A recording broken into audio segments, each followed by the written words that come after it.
Hello guys, nagbabalik ang inyong tenderella sa social media. Nabisi nga tayo ng ilang weeks, kaya naman nagbabalik para i-share ang tipid na backdrop sa may mga okasyon dyan. Yung tipong makakatipid ka na, tapos maganda pa.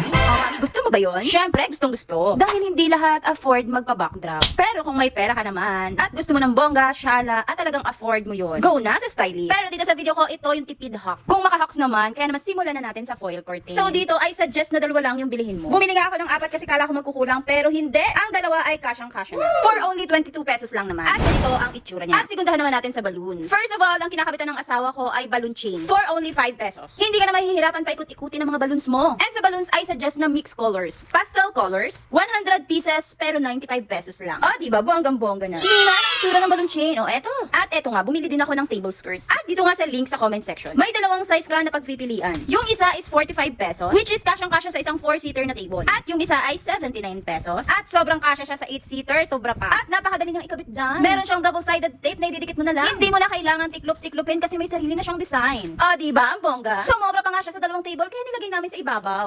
Magusto ko yung sa chair ng baby mo. O, eto, ipopost ko kung paano. Pinaldahan ko lang naman ng tutu skirt ang upuan na gamit ng anak ko. Wala akong ibang ginamit kundi yan lang din. At isang glue stick. Walang glue gun kaya lighter lang. Glue stick, 5 pesos. Wow. Tutu skirt, 90 pesos.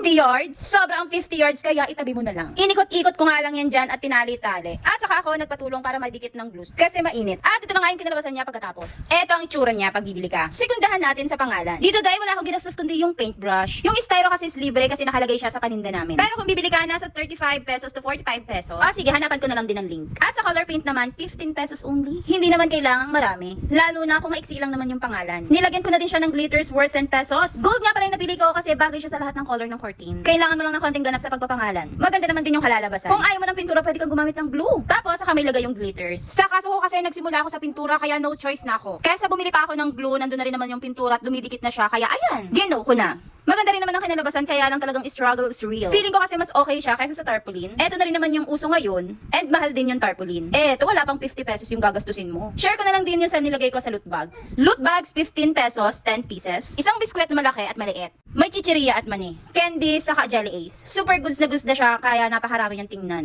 Wala pang 200 pesos yan. Huwag natin pabonggahin kung hindi naman natin afford. Konting pasilip lang para dyan, sa palengke lang yan. Syempre kailangan din ng balloon pump. Manual lang yung binili ko kasi once lang naman siyang gagamitin. For only 19 pesos. Kailangan mo lang ng konting effort pag konti ang balloons. Syempre kailangan mo naman din ng maraming efforts pag marami din yung balloons. Eto na siya nung ikabit at nung tapos na. O, diba? Yung happy birthday na bibili po yan ng 20 pesos. O, diba? Konting creativity, pasok na pasok sa banga. At ang ganda ng kinalabasan. Hindi ka gagastos ng bongga, pero sulit at maganda, mura pa. At para sa susunod na video, follow for more. Salamat po sa panonood. Sa susunod po ulit. Thank you!